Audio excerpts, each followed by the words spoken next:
начале мои результаты были таковы, что я нашла большое количество образцов и поняла, что мне нужно их большое количество. И я проанализировала какое-то количество из них, и это увеличило мою квалификацию. Дальше аугментация данных для того, чтобы создать рекреацию. Таким образом, я проанализировала фактически ночами огромное количество фотографий для того, чтобы места скопления пластика были определены более точно. И таким образом я хочу каким-то образом разрешить эту проблему.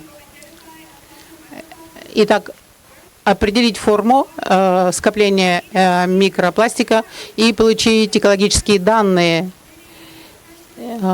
и их химические свойства.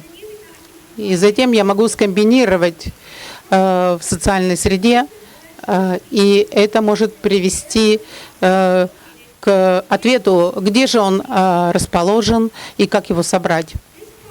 Эта проблема очень важна для тех наций, которые расположены близко к океану, и большое количество промышленных предприятий, находящихся там, вызывает загрязнение. Вы, конечно, будете тоже вовлечены в эту проблему. Это проблема, о которой должен думать каждый человек. Каким образом можно ее решить? Мы должны объединить свои усилия. Это трудно. И мне очень нравится заниматься этим. И я верю, что если мы объединимся, мы можем решить любую проблему и преодолеть любой кризис. Мы должны создать какие-то решения, которые позволят нам решить эти проблемы путем развития микронавыков. Большое спасибо за внимание. Ishanana, that's great. I have a question for you. If you talked about so many different skills that you've used in arriving at this solution. I wonder if you could say the one I'm thinking of specifically. You said data. You talked about data augmentation as if you just came across it by accident. Did you just come across it by accident, or were you searching out solutions, or how did you add extra skills when you needed them? It did require a lot of research to come across it. So in the beginning, I was actually planning on just taking thousands of photos with my ROV, and I'm sure that would have taken a long time. So I guess I'm pretty lucky that I started researching instead of just like taking photos again and again. Yeah. Thanks. Yeah. Thank you. May I ask a question not about your project, but about your story or your path? The question is about your story and your path, but not about your project. You became successful, at least you start moving to the success, but there are many young people who cannot start or do not understand how to start. Could you tell about most significant thing or two things or people who helped you to start this project and to continue this project, and come here? So what was the most significant help and or context or something that helped you to move on? I don't really think there's a specific moment. Like every single day, I keep on getting so much encouragement from people that surround me, like my family, my friends. But I feel like what's really important is something to just kickstart the whole process. Like for me, it was my day on the beach, and for other people, I'm sure that they might have their own thing. So really, what's most important is that there's continued support across the entire way. Thank you. Thank you so much. Our next speaker will be Anastasia Fedosovo. After she's done, she'll take questions, but she'll be taking the questions in Russian. So if you need the translator, you could quietly get up and get one. Okay. Hello. My name is Nastya. I'm 19. I'm not good at English, but I have a good experience of public performances in Russian. Somebody told me that I needed to overcome my fear. That's why I'm here, and I'm going to tell you about my eco-efficient technology for enterprises. It has already been implemented in production and is profitable. It solves the important problem of the pollution of our environment by galvanic sludge. When I was preparing for this conference, I found 5 basic qualities that helped me achieve my goals. I studied in an ordinary school in a small town of Zlatoust. I was an active girl, and this is my first quality. In grade 4, I made a project about my grandfather, who had fought in a great patriotic war. Pride was my second quality. I told about my grandfather's feat to the whole school, and my first supervisor noticed me. So began my journey. Since the 5th grade, I made on the humanitarian projects. For example, literature, social studies, and history. I was a curious child, and this is my third quality. In grade 10, I began to look for a new direction. I turned to ecology. I always had an eager mind, and this is my fourth quality. I thought we would research planting trees. However, the topic was quite different. It was more serious. I studied a science project. We worked in the laboratory and at the factory. I'm brave, and this is my fifth quality. So I met my science mentor. He inspires me by his ambitiousness and determination. He came up with an idea, and together we put it into practice. I was still in high school, and I started to study chemistry. But I was very interested in it, and I read a lot of related literature, and every Wednesday we did experiments. So we created a technology that recycles 2 galvanic wastes. What does galvanic mean? Metal materials should be stable for a long time. This means they won't corrode and rust.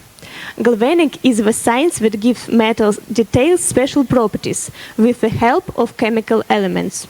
This is done by placing metal in a liquid with chemical acids for some time. The acids then cover the metal with kind of shell, and they become rust resistant. When the chemical liquid is used for 2 or 3 months, it loses its properties. So it must be recycled. This is a waste material. It cannot just be put onto the ground because it will cause great damage to the environment. The classical method of disposal is using soda. Soda neutralized acids. When you add soda to the liquid, it becomes water and powder. Look at the picture. The powder still consists of chemical elements. It's often thrown in a landfill because there are no special places for storage. From a landfill, some of it goes into water and then into the human body.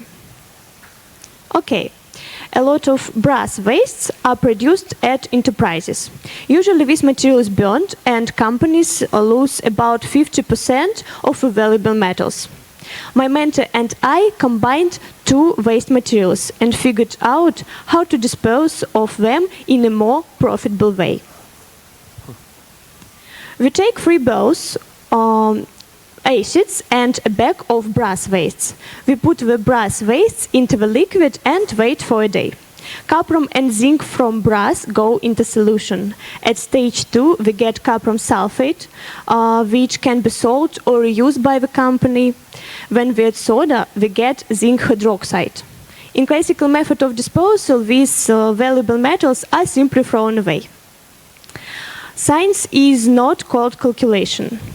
It's impossible to go into science if you don't feel love for something. I love my planet, nature, and so I invented this technology. I was thinking about a better future for our planet and solved the important problem. And the last quality that I have is to love. Love towards life and everything new. After did all the research, we tested the technology at the watch factory in Zlatoust. It still works there. Then we got a patent for our invention because there are no analogs. Patent is document that proves that this technology belongs to me and my science mentor. Our technology reduced about 6 tons of galvanic waste a year and saves 1 million rubles at one factory. I dream about all enterprises implementing it because everything is simple. Well, I like setting goals, and I believe that both my personal skills, mentors, and parent support helped me do this. I believe that a young and fresh sides of ecology can change the world. I'm sure about it, and my story is a nice example. If you want to change the world, you can do small steps. For example, you can say no to plastic and ask to pour coffee in your own mug. This is important. It impacts your personal outlook of the planet. My biggest wish for the world is to love. To love everything that we already have and to multiply this love. To create, to invent, and to enjoy every moment. Be happy and change the world. Thank you for your attention. Do you want to put it? So, are there questions?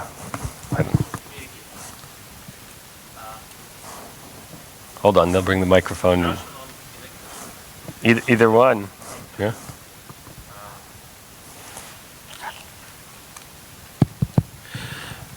Я задам вопрос по-русски. I would like to ask in Russian.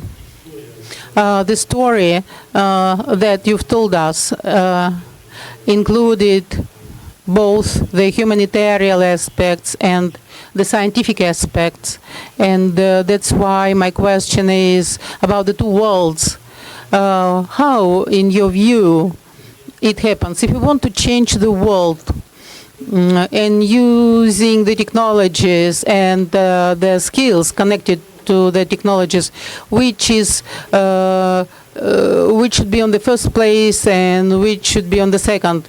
Should it be some humanitarian project, how to change the society mind, to change the habits of the human being? Or should it be first a technological solution, like a skeleton that we saw yesterday, which should provide for the new opportunities that a human being cannot achieve without technological support? To you, which is primary, which is secondary, the social practice or the technology? I stand for the friendship between physics and lyrics. In our world, we cannot divide people into the technical and the humanitarian parts. It is the age of soft skills and hard skills pumping up. That's why it would be good to have the combination of the two worlds. This is my case.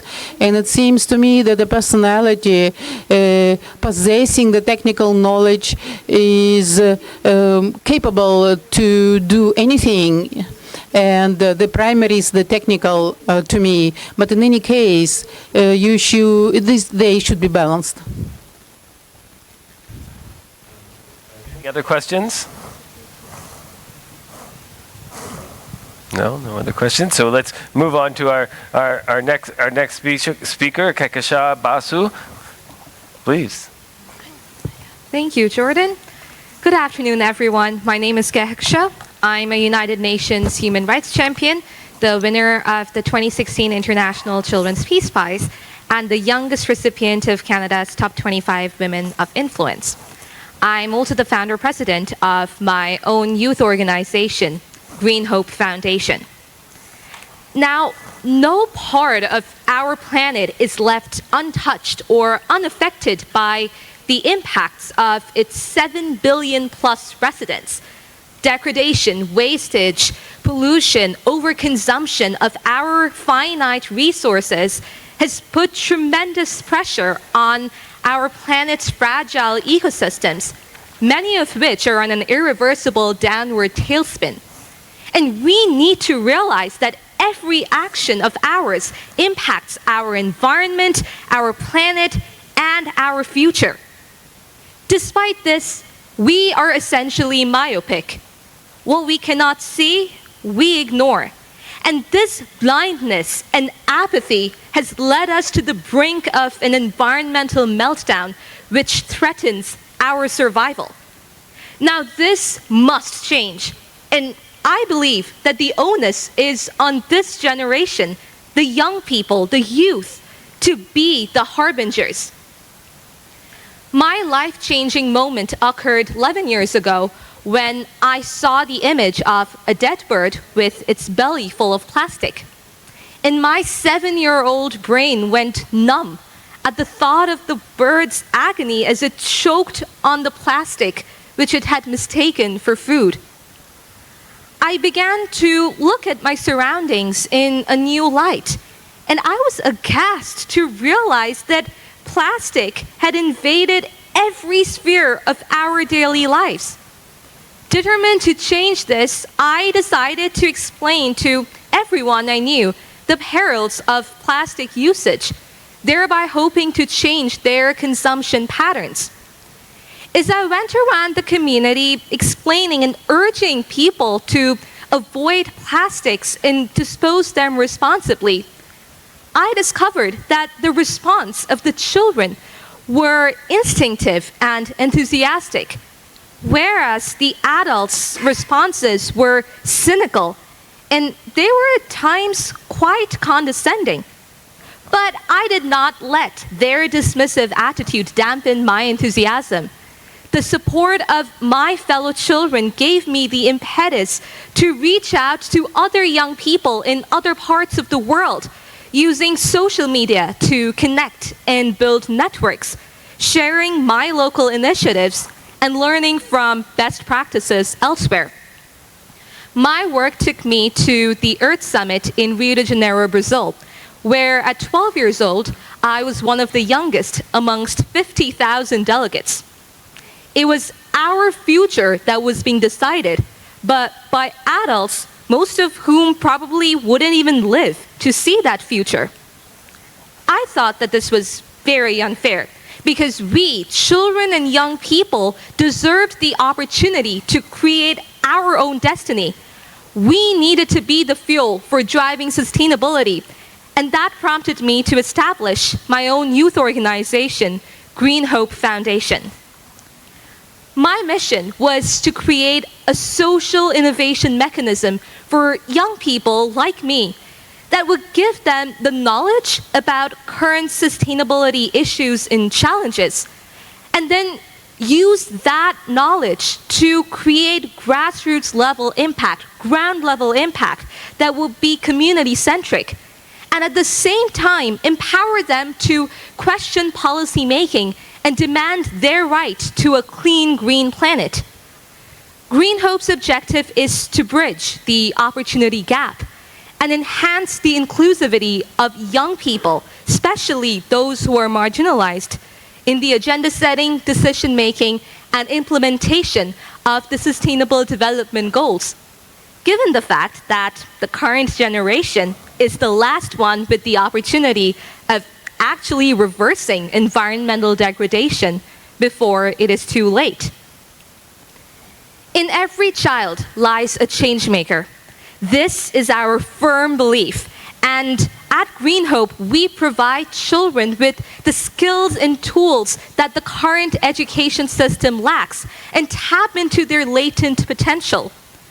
We use education for sustainable development as a transformative tool to engage and educate children, some as young as 6 years old, turning them into agents who bring about change through action. We developed Environment Academies, which is an advocacy tool that are essentially interactive engagement sessions, workshops, and conferences, which are all conducted by children for children. And we have conducted over 150 Environment Academies in over 25 countries to date, directly engaging more than 20,000 young people, most of whom do not have access to formal education. The Sustainable Development Goals have provided us with the framework for creating a just and equitable future with a life of dignity for all. Through all of our academies, we educate our participants on the SDGs, identifying those that affect them locally, and then supporting them to implement action plans at the ground level to achieve these goals. Our academies build on the natural connection between STEM education and environmental conservation. And our access to these fields of knowledge and usage is critical in the development of the necessary skill sets. STEM has now evolved into STEAM, with the A representing art, that stands for the creativity required to address environmental problems. And using these innovative modes, we've empowered thousands of children and youth, especially in marginalized communities, who are now making huge ground-level impact as environmental guardians. Sustainability is a difficult topic for these children to understand. Now add to it the problem of language. Our solution to circumvent these barriers is the use of non-formal methods of communication. We use art as a form of expression and communication, not just drawings and paintings, but also art from waste, art from recyclable items. Dance is an excellent engagement tool. It helps us to break the ice, and it's especially effective when we're engaging with children. Music is universal. It helps us to connect with our audience, and our climate raps have gone viral, which allows us to connect to people and spread awareness through social media. Drama is the most powerful visual tool, and this has had tremendous success in all of our academies, especially in the villages of Sundarbans, the world's largest mangrove forest. The children not only act, but we also teach them to make their own props and costumes, all from recyclable items. And the ideas that they come up with are so innovative and so fashionable. Sports is a great unifier, and we use it to build inclusivity through our soccer and cricket matches. Green Hope also takes part in the Global Gold Soccer World Cup, where each team plays for a certain goal.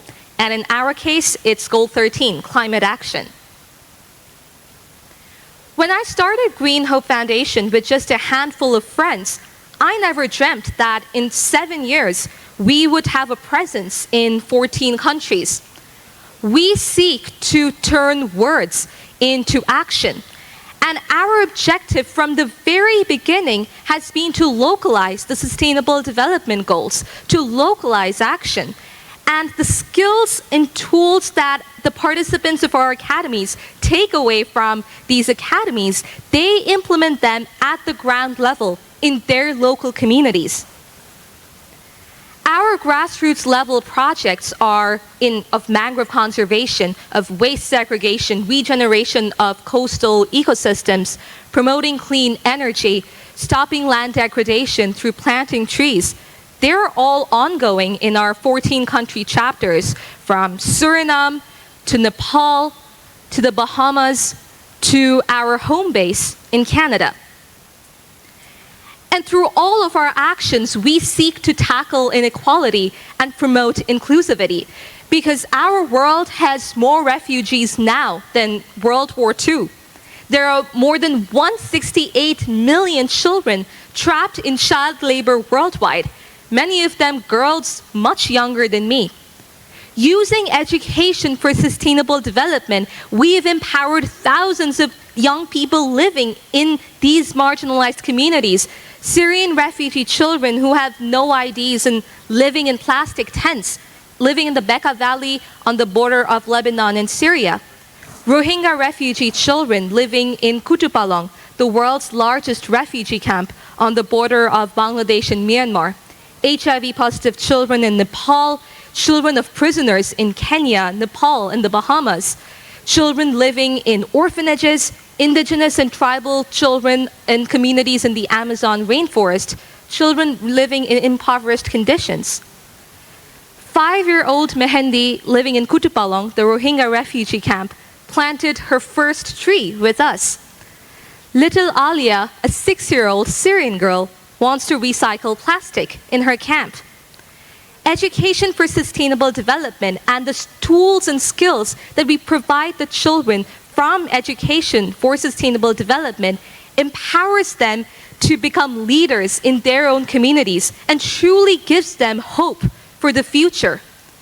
Children are drawn instinctively towards protecting the environment. They care about our planet's well-being, whether they're living in a refugee camp or studying in a school in upscale Manhattan. And the onus is on the adults and the policymakers to ensure that the voices of young people have ample opportunities of amplification. This must be the guiding principle for the developmental roadmap to 2050. For, as Nelson Mandela said, there can be no keener revelation of a society's soul than the way in which it treats its children. Thank you.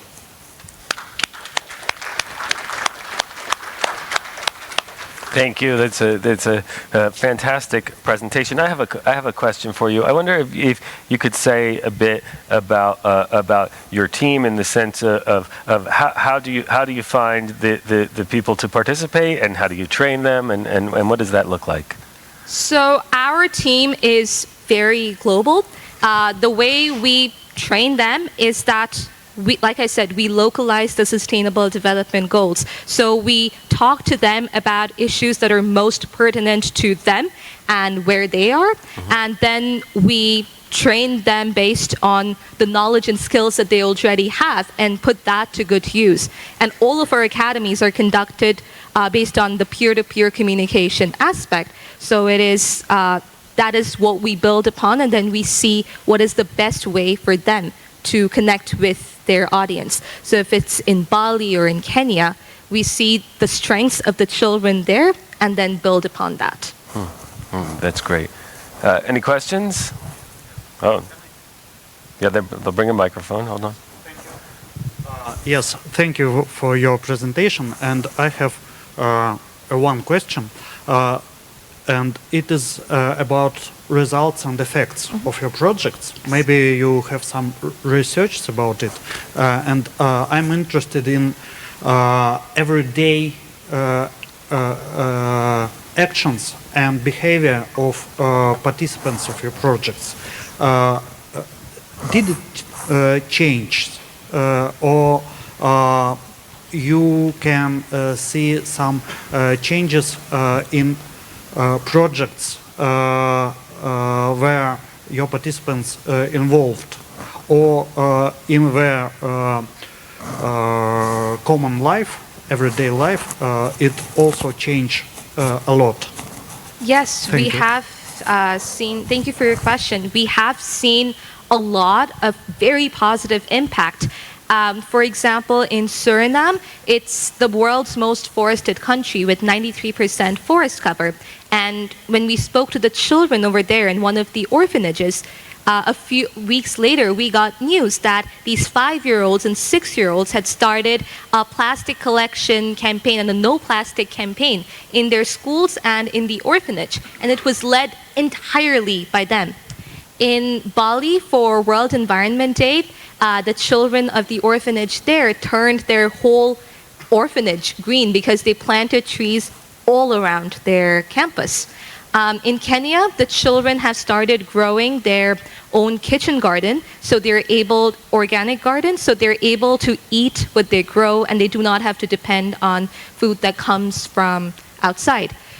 Even in the Sundarbans, the world's largest mangrove forest, the children over there have started a campaign to inform the adults to tell them not to pollute the rivers because they get fish from the rivers. So they're basically polluting their food source. So they're able to convince the adults of the society. And in the Rohingya refugee camp, the children are working on sanitation because cleanliness and sanitation is a huge problem over there. So the youngest members of society are trying to explain to everyone how they should wash their hands always, how to take baths all the time, but also conserve water. And they're using these creative ways to spread awareness and express their ideas. There was one more question. I think we have time. Thank you very much for your presentation. I have actually two questions. First is about the future you are building. What is the place for adults in this future? I mean, looks like, what is the place of adults in your current organization? What is the role for all of us in the world you build together with other young people? I believe in intergenerational solidarity. Some people say that, adults should, it's just separate and it's a separate generation and we should not work with them. But I believe that knowledge is a two-way street. You learn from the older generation and the older generation learns from us. So we always have a place for adults in our organization and we learn from their experiences, but at the same time, we also say that we have our experiences as well. So a lot of the people that we work with are adults. We partner with corporates, partner with governments. We've actually partnered with the National Youth Parliament of Suriname. So we work with a lot of adults, but at the same time, we focus on making sure that the youngest members of society are not ignored. But we always practice intergenerational solidarity because education is a two-way street. Oh, thank you. We have a chance, looks like. Yeah, you can do the next one. Go ahead. Okay, so the second question is about your the core of your organization. It's close to the first one question. One can see the huge energy behind you personally, but if you want to change the world in a whole, you need bigger and bigger organization, and that's why you need a model of scaling. You need a model of scaling, and this scaling cannot be done, from my perspective, only by the one person, because the one person, well, we are living in the real world, and everything can change the personal life, but if you build an organization, you need a model of scaling which will be sustainable by itself. So what is your secret? What is your model of scaling? If you can share it with us, for sure. So at Green Hope, we have our 14 country chapters, and all of them are run by youth who are on the ground. So you're right, one person can definitely provide the impetus for changing the world, but we all need to work together. So at Green Hope, we work with our youth on the ground who are simultaneously doing actions. So we've had times where we've had projects in Nepal and UAE and Canada happening at the same time because the youth on the ground are working. And we believe in making sure that we bridge the gap between the top-down and the bottom-up approach. And like I said before, localizing the SDGs and all the problems. So in every country that we work in, the youth over there tackle that problem. And then by doing that, we're able to do much more than if just one person went to each part and was like, okay, this is what I can do. Because the expertise of the people on the ground and people who've experienced all the problems, it's way more than someone coming in from outside. And that is what we build upon. Thank you very much. Thank you so much for that. Our next speaker is Andras Shalom. Please. Ladies and gentlemen, I can sense that the party is already incredible outside, but I would love if you could still bear with me for a few moments. And let me start with a reminder to the morning. Shake, transform, and develop. These were the keywords at the opening panel today. Here we saw brilliant examples of how you can put these words into implementation, from innovation to advocacy through education. We must do all this to achieve our ultimate goal, environmental, social, and economic sustainability by 2050. But what else does it take to achieve that?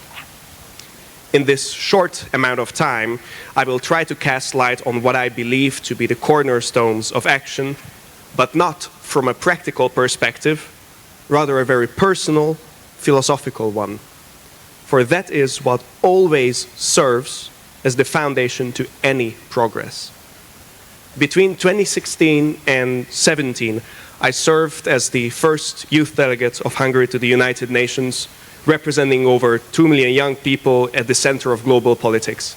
Now I run a small NGO in Central Eastern Europe, trying to strengthen partnership and leadership for the Sustainable Development Goals between 4 different countries. I'm telling you this so that you know that I am not a scientist. I'm mostly here as a thinker and maybe in part as a politician. Naturally, most of my discussions revolve around the various matters of sustainability: unemployment, climate change, innovation, or education. But one in particular stands out: happiness. And at the very core of it, apathy. A sense of losing control over our lives and not being able to do anything about it. If we look at the past 200 years, it is hardly surprising that many of us feel like that. Despite that we grew our wealth, we also became more stressed and anxious due to the profound changes in our lives, such as mass urbanization, the loss of physical space, information overflow, and time scarcity. They all make us feel smaller and more uncertain, which in turn severely reduces our confidence in being able to make a change. And I am not talking about my fellow friends here, but the majority feels like that. Tackling this challenge, I call rekindling the fire. I think we can restore faith in our free will to act by, in some cases, reverse engineering the changes, reclaiming our space, physically proving that we can change things, or by inventing new methods to cope, focusing strategies and education about happiness to rebuild personal agency. Once we have the fire, we have the light to pinpoint our goal. But how do we get there? This I call driving the voters. It's about the simplicity of messages. Climate change as a concept and the data behind it has been around almost forever. Jeffrey Sachs, the foremost economist on sustainability, told me a few days ago that the first academic article about global warming was published in 1896. 1896. Yet it was only with Greta Thunberg and Fridays for Future that it became a mainstream political topic. Why? Because this was the first time that a simple, honest, and powerful narrative was proposed and spearheaded in the public space about it. Activists, ordinary people, all found it easy to identify with it. Therefore, we managed to drive the voters into one basin, multiplying its impact. This is the second cornerstone. The third one is a little more tricky. I call it harnessing the winds, and it has to do with listening. One can only achieve so much with protest. Eventually, the narrative becomes polarizing unless its owners can listen to the voices of dissent to those who disagree. Maybe in the case of intergenerational dialogue as well. Why are they doing so? Why are they disagreeing? How could we make their story a part of ours? It is a lot like sailing when you are making a cross pattern to move in the direction of the wind. Sustainability is an all-encompassing topic. Therefore, we need decisive support for it. Even the views of those disagreeing must be incorporated. So now, when you would have the fire, the water, and the wind to save our earth, what else do you need? And I say, we need love. And I'm not joking. It might seem a little funny. By 2019, we have managed to desensitize our society to such a degree that we tend to only think in numbers, discarding our emotions. And I am pretty sure that even here at WordSkills, there are competitors who only care about winning out in the halls. This is an impossible attitude for sustainability in 2050. We need that warm passion and compassion for others to drive change.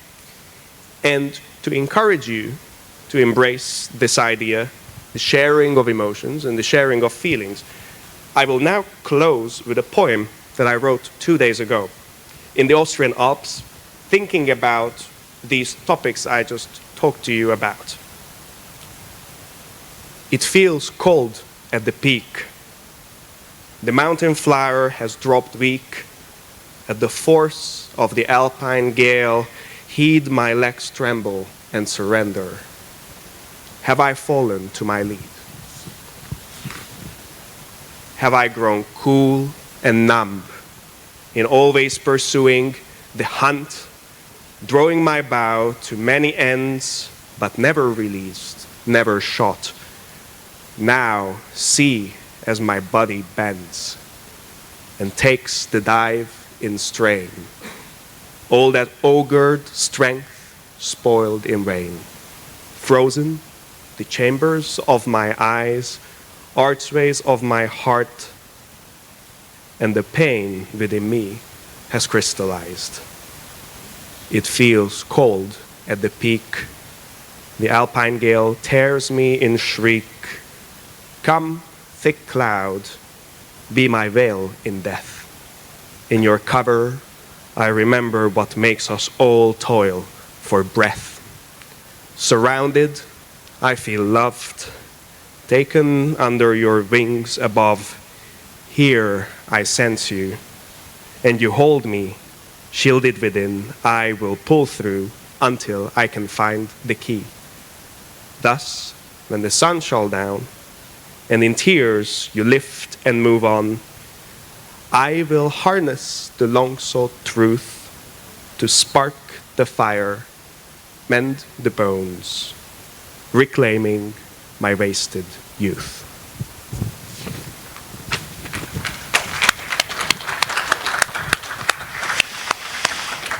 Thank you for that. Very, very, very inspiring. I wonder if you could say a bit. You said a bit when you were talking about harnessing the wind, but also in steering the waters. This you talked about the question of shifting narratives, and I guess I'm wondering if you can talk about how you would imagine shifting a narrative to being more about love and emotion, as you were talking in I don't want to say practical, but I kind of in pragmatic terms. Yesterday, I was sitting at a cafe in the morning with one of the leaders of Fridays for Future. And I think that this is actually really topical right now. Of course, Fridays for Future has grown into this incredible movement that actually managed to push change in the world on climate action. But now it seems that it reaches a point where social backlash may hit back. It seems that people have grown a little tired with the constantly pushing and incredibly strong narrative that is pinpointing if someone is not able to live up to the most perfect standards of sustainability and so on and so forth.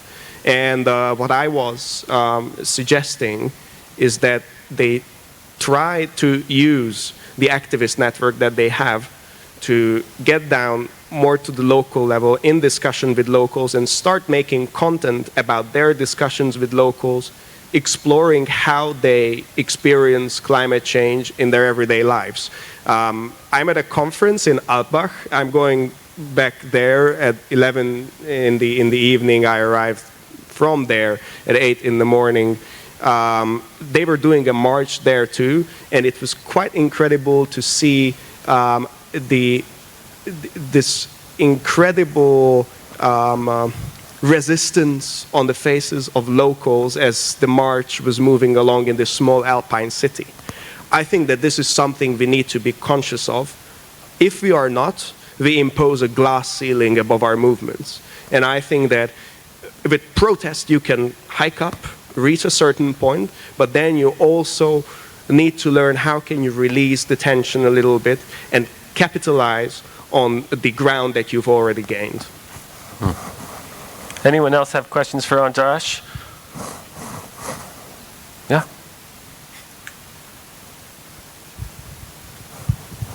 Thank you very much. You said about radicalization, and we feel it very much looking from Russia, and it looks like that it's a similar process for different countries in the world now. But do you really believe that poetry, art, things like that can change this radicalization, can change this? Because it looks like that there are so many reasons why it appears now in the modern world: climate change and difference between wealth and poor, and etc. There are many problems which arises, and why poetry? Why probably you can describe this a little bit more. Actually, it's a really interesting question. I don't say that poetry or art is the only way to do it. Actually, I would say that probably poetry and art is a smaller part of this story. I think there are more practical solutions to shifting a narrative. Art and poetry might work for a specific audience. Personally, I like poetry. The only reason I included this poem here is because I wrote it 2 days ago, and I thought that it might be an interesting thing to share it. I never did anything like this before. But on a different note, I actually think that when it comes to art, it helps us inquire a little bit deeper into ourselves. It's abstract, and abstract things, I think, tend to move the human mind in ways that it doesn't move in the everyday cycle of life. We just tend to be stuck in the usual process. And I think this is something I touched on in the first point, with this immense flow of data, sacrificing all our time to sustaining ourselves financially, working 2-3 shifts, then just going home into an incredibly small flat, in which the only thing you can think of is to fall on your bed, is definitely not a conducive environment for change making, and potentially art, any form of it, can at least temporarily show a way out of it. So I think that in that way it can be useful. Very good. Sure, we have time for one more question. We're just about out of time. Yes, thank you. And this is a question for you as a politician, a bit.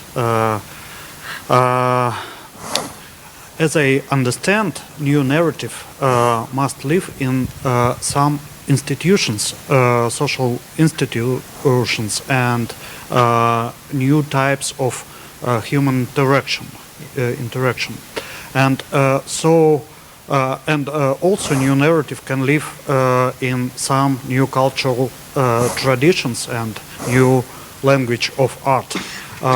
Do you see some new institutions now that can change our world, or some new cultural languages that can change our conscious? Say a few words about it, please. Thank you. Thank you very much. I think probably new cultural languages more so. I think especially with young generations, it's more common that people go for the communications side of the story as opposed to building institutions. We can see that there is a lot coming out on sustainability values in fashion, in music, So all sorts of different forms of communication that I think can leave a legacy. Also certain types of behavioral patterns. But I would be cautious in the sense that I think these are still niche patterns. And sometimes we trick ourselves and we think that, if we see it, everyone sees it, but it isn't really the case. Or at least my experience was that, especially when I was a youth delegate, I went around the country, I went to all the 19 counties of Hungary, meeting with young people everywhere. It was an incredible eye-opener. No, of course, not only in a negative sense. I found a lot of beauty and incredible potential, but at the same time, it also made it clear that whatever happens in the capital has nothing to do with whatever is happening in the countryside. As regards to the institutions, I think it is the key question, whether the current movements that we see emerging, young people out in the street doing the protest, whether they're able to take this leap of faith into moving into the institutional sphere. Whether changing institutions that we already have and saying that I know that I partially get spoiled by putting this brand on me, but I go in and I will try, or try to create a set of parallel institutions. I'm not sure that the second option is actually a very available option. I think that we'll see some new institutions emerge, but not too many. The big question is whether this protest movement, this newly accumulated knowledge, will decide to take this brave step and move into the current institutional sector. I hope that it's coming. It's something that people around me are doing, but it might also take a little longer than we could have. So I think that's where it gets interesting. Thank you. Great answer. And I'd love to add, by way of closing, in addition to institutions, we have so many examples here right now of entrepreneurial examples. So thank you all. Let's all thank the speakers one more time.